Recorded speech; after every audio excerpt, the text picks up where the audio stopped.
এতিয়া হল আপোনালোকে চিন্তা কৰক যে আমাৰ অসমত এনেকে কেতিয়াও আঁচনি হোৱা নাছিল আজি 1 লাখ ল'ৰা ছোৱালীয়ে চাকৰি পালে এই যোৱা কেইদিনমান আগতে আমাৰ পুলিচৰ কামাণ্ডো বিলাকে ইমান ধুনীয়া প্ৰদৰ্শন কৰিলে এটা ল'ৰাকো খুদিব কোনো পইচা দি চাকৰি পোৱা নাই আজিকালি অসমত পইচা দি চাকৰিয়ে নাপায় কেইদিনমান আগতে লোকসেৱা আয়োগৰ পৰীক্ষাৰ ৰিজাল্ট দিলে কোনো ল'ৰা ছোৱালীয়ে পইচা দি চাকৰি ল'বলগীয়া হোৱা নাই 1 লাখ চাকৰি দিয়াৰ পিছত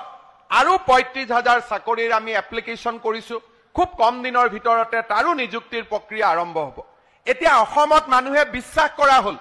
যে চাকৰিৰ কাৰণে টকা পইচা দিব নালাগে সেইকাৰণে মই যতে যাওঁ ল'ৰা ছোৱালী বিলাকক দেখা পালে মোক যেতিয়া মামা মামা মাতে মই এটাই কথা কওঁ যে ভাই স্কুলত যাবি দেই সদায় কাৰণ এতিয়া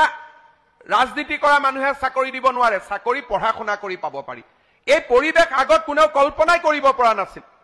প্ৰথমতে মোক পলিটিচিয়ান সকলে অলপ বেয়া পাইছিল এতিয়া কয় ভালে হল ঘৰত মানুহ আহি নহলে চাকৰিৰ কাৰণে মানুহ আহি দিগদাৰি কৰি থাকে দিবও নোৱাৰো সদায় মনটো বেয়া লাগে এতিয়া গম পাই গল চাকৰি দিব নোৱাৰি বুলি এতিয়া ভালে হল মই বলো আমি চাকৰি দিব নালাগে আমি পঢ়াৰ এটা পৰিবেশ বনাই দিব লাগে চাকৰি পোৱাৰ আমি পৰিবেশ বনাই দিব লাগে বিধায়কসকলে চাকৰি দিব নালাগে চাকৰি টিউচন কৰক যে কোচিং ক্লাছ কৰক কেনেকে চাকৰি পাব পাৰে পুলিচৰ চাকৰি দিব নালাগে ল'ৰা ছোৱালী বিলাকক কেৰেটে বক্সিং লং জাম্পৰ ট্ৰেইনিং দিয়ক যাতে ল'ৰা ছোৱালী বিলাকে পুলিচৰ চাকৰি পাব পাৰে আজি আমাৰ অসমখনত এনেকে পৰিৱৰ্তন হৈছে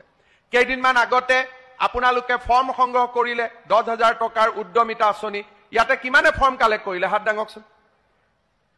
ঠিক আছে এতিয়া আপোনালোকে চক আগতে ফৰ্মখন লওঁতে 150-100 টকা মানুহে খাই দিয়ে এতিয়া মই এদিনে কলো যে ৰাতিপুৱাৰ পৰা গধূলিৰ ভিতৰত ফৰ্ম ল'ব চেজ হৈ आज वीडियो अच्छा लगा हो तो आप लोग लाइक कमेंट शेयर और सब्सक्राइब जरूर कर दीजिएगा और बेल आइकन जरूर दबा दीजिएगा